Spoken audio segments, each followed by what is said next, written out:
क्या हाल है साथियों, मैं विकास सिंह और आप लोग के अपने trustworthy channel collective study for success पे आप लोग का स्वागत करता हूं। हम लोग एमसीक्यू यहाँ पे सॉल्व करने वाले हैं 25 जुलाई के करंट अफेयर का, जो कि सुबह आता है 6 बजे।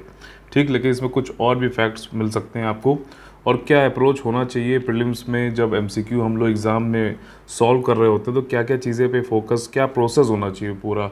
ठीक है, तो उसको हम लोग यहाँ पे देखते हैं लाइव एग्जाम्पल के साथ में। इसकी पीडीएफ और सुबह जो करंट अफेयर आता है 6 बजे, उसकी पीडीएफ आपको टेलीग्राम चैनल पे मिल जाएगी, जिसका लिंक मैंने डिस्क्रिप्शन में दे रखा है, एकदम फ्री है।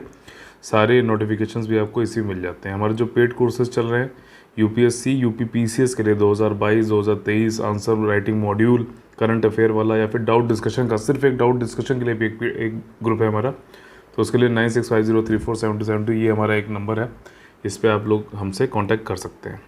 चलिए, तो ये जो क्वेश्चंस हैं इनके आंसर आप लोग ज़रूर कमेंट करके बताइए कि कितने आपके सही हुए, बिल्कुल सच्चाई के साथ में। ठीक, और इसमें जो है आप लोग को जब मैं क्वेश्चन कराता हूँ तो आप लोग ये पता चलता है कि क्या चीज़ें, फैक्चुअल टाइप का क्वेश्चन है तो कैसा क्या करना है, स्टेटमेंट वाला क्वेश्चन है, कॉन्सेप्ट वाला क्वेश्चन है, या फिर एलिमिनेशन मेथड क्या होता है, वो सारी चीज़ें देखते हैं। ठीक, और अंत में इसी पीडीएफ के अंत में जो है हमने एक्सप्लेनेशन भी दे रखा है, तो वो भी आपको दिखाऊंगा। पूछा गया है पहले क्वेश्चन में, विश्व स्वास्थ्य संगठन का मुख्यालय कहाँ स्थित है? विश्व स्वास्थ्य संगठन का मुख्यालय कहाँ स्थित? तो जैसे मैंने आप लोग को एक ऑडियो मैसेज के जरिए बताया भी था, टेलीग्राम चैनल पे वो पड़ा हुआ है। ठीक, कि जो मेन इंस्टीट्यूशंस हैं, इंटरनेशनल इंस्टीट्यूशंस हैं, ऑर्गेनाइजेशंस हैं, तो उनके मुख्यालय कहाँ कहाँ पे हैं बताया भी था ट्रिक के साथ में। तो यहाँ पे आंसर ए हो जाएगा, जिनेवा स्विट्ज़रलैंड में WHO का जो है आपका मुख्यालय है। ठीक, अगला टॉपिक है, अगला क्वेश्चन है क्वेश्चन नंबर 2, रेडियो प्रसारण के संबंध से में सही कथन चुने। Choose the correct statement regarding radio broadcast. तो करेक्ट पूछा गया है, तो हर स्टेटमेंट में हम लोग देखेंगे कि सही है हमारे हिसाब से तो हम टिक मार्क करेंगे, गलत है तो क्रॉस करेंगे, नहीं पता तो डैश। ठीक, और फिर एलिमिनेशन मेथड के थ्रू आंसर को यहाँ पर निकालेंगे। तो देखिए, पहला जो है, पहली बात हम देखेंगे कि करेक्ट पूछा गया है। दूसरी चीज़, रेडियो ब्रॉडकास्ट, जो रेडियो होता है ना, उससे संबंधित है। तो पहला स्टेटमेंट है कि राष्ट्रीय प्रसारण दिवस जो है 23 जुलाई को मनाया गया था।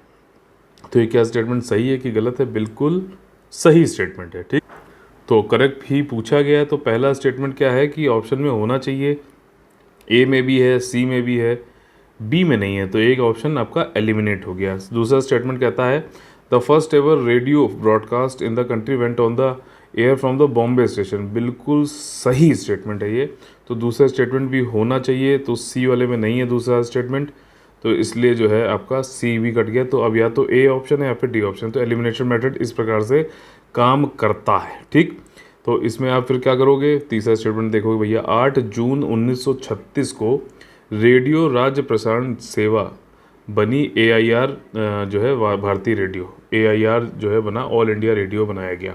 तो क्या स्टेटमेंट सही है कि गलत है? तो देखिए, ये भी स्टेटमेंट एकदम सही है, तो इसलिए डी ऑप्शन यहाँ पे हो जाएगा आपका, क्योंकि सारे स्टेटमेंट सही हैं और सही ही पूछा गया है।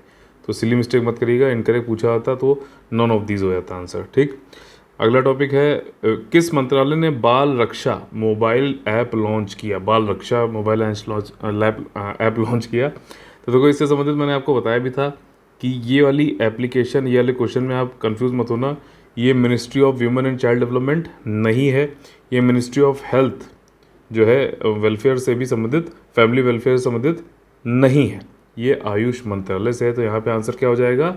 बी आंसर हो जाएगा। ठीक, तो इस तरीके से मंत्रालय जो याद क्या करिए, क्यों? क्योंकि सिविल सर्विसेज तैयारी कर रहे हो, आगे जाके आपको किसी ना किसी मंत्रालय के अंदर ही काम करना है, प्रशासन में, एडमिनिस्ट्रेशन में। तो भैया इसलिए वो चाहता है कि आप मंत्रालय पे ध्यान दो कि किस मंत्रालय का क्या काम है। ये ज़रूरी होता है कि आप डिमांड समझे, किस एग्ज़ाम के लिए आप तैयारी कर रहे हो उसकी डिमांड आपको पता होनी चाहिए। ठीक, अगला क्वेश्चन है, Aadi Krithigai festival dedicated to which lord? तो लॉर्ड मुर्गन का नाम तो आपको याद रहा होगा मुझे लगता है, लेकिन भगवान सुब्रमण्य, ठीक, या फिर भगवान सुब्रमण्यम, तो इनका नाम शायद नहीं याद होगा। तो यहाँ पर आंसर जो आपका होने वाला है वो होने वाला है A एंड B बोथ, तो सी आंसर यहाँ पे हो जाएगा। ठीक, अगला क्वेश्चन है, who is the custodian of the foreign exchange reserves in India? मैंने आप लोगों को स्पेसिफिकली बताया था कि भारत से बाहर हमारा जो एक्सचेंज रेट से जो भी एक्सचेंज करेंसी करनी है आपको, आईएनआर को यूएस डॉलर में, यूएस डॉलर को आईएनआर में, तो ये सब कौन करता है? भले ही आपके गली मोहल्ले में, शहरों में आपको वेस्टर्न यूनियन ये सब दिखें, लेकिन ये भी एक तरीके सुविधाजनक बनाते हैं, आपके पास पहुंच गए सर्विसेज प्रोवाइड करने के लिए। लेकिन इनको भी एक्सचेंज अगर करना है करेंसी, एक करेंसी दूसरी करेंसी में, तो they have to go to the RBI. ठीक, तो आंसर यहाँ पे सही हो जाएगा आपका डी, आरबीआई। ठीक, तो इसी प्रकार से यहाँ पे जो है हम लोगों ने देखे क्वेश्चन क्या है, ज़्यादा फैक्चुअल थे। तो इस टाइप के क्वेश्चन में आपको क्या है कि तैयारी कैसे करनी है बताता हूँ। तो मैक्सिमम चीज़ें आपकी पढ़ी हुई होनी चाहिए, मल्टीपल रिवीजन होने चाहिए। ठीक, और जो बहुत फैक्चुअल चीज़ें हैं उनके छोटे छोटे नोट्स होने चाहिए, जो जैसे जैसे एग्ज़ाम आने पर टाइम कम होता जाता है ना, तो आपके यहाँ नोट्स भी ऐसे होने चाहिए जो कम हो, ताकि आप उस कम टाइम में भी मैक्सिमम चीज़ें रिवाइज़ कर पाओ। ठीक, और फैक्चुअली चीज़ें जरूर रिवाइज़ करो। जैसे मैं क्या करता था कि स्पेक्ट्रम की मान लीजिए मॉडर्न हिस्ट्री से आपको पता है कि क्वेश्चन ज़्यादा आते हैं, तो आप क्या करो कि जो उनके आखिरी में चैप्टर में रिवीजन में एक दिन पहले ज़रूर करके आता था। क्यों? क्योंकि वो फैक्चुअल है, और फैक्ट जो है आपको जितनी बार रिवाइज़ करोगे, जितना जल्दी मतलब एग्ज़ाम से पहले करोगे, उतना याद रहेगा। वहाँ क्वेश्चन आए तो सीधे आप उसको मार्क करके आ जाओ। यहाँ पे देखिए सारे आंसर्स, देखिए वर्ल्ड हेल्थ ऑर्गेनाइजेशन का जिनेवा विद एक्सप्लेनेशन यहाँ पे दे रखे हैं।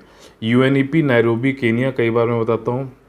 International court of justice Hague Netherlands में है। ठीक, यूनाइटेड नेशंस का न्यूयॉर्क सिटी में, याद रखिएगा। ऑल ऑफ द एबोव ये भी है। बहुत पसीना आ रहा है, कोई बात नहीं, लेकिन पंखा में बंद रखता हूँ, नहीं तो आवाज़ आने लगती है वीडियो में, तो बड़ी दिक्कत होती है। तो चाहे इस समय बड़ी मतलब सर्दियों तो चलो चल जाता है, ये जो गर्मी का टाइम होता है ना, इसमें बहुत दिक्कत के साथ में काम बनाया जाता है आप लोग के लिए वीडियो। बाकी देखिए सारा ये पीडीएफ आप लोग को मिल जाएगी टेलीग्राम चैनल पे, वहाँ पे देख लीजिएगा। सारे के सारे जो है एक्सप्लेनेशन भी इसमें दिए हुए हैं। Very very thank you watch करने के लिए। अगर आप लोगों को पसंद आता है तो लाइक करिए, शेयर करिए, सब्सक्राइब करिए। और अगर आपको या फिर आपके किसी फ्रेंड को यूपीएससी और यूपीपीसीएस की तैयारी करनी है तो 9650347272 नंबर याद रखिएगा। जय हिंद, जय Bharat, all the very best है। वंदे वंदे मातरम।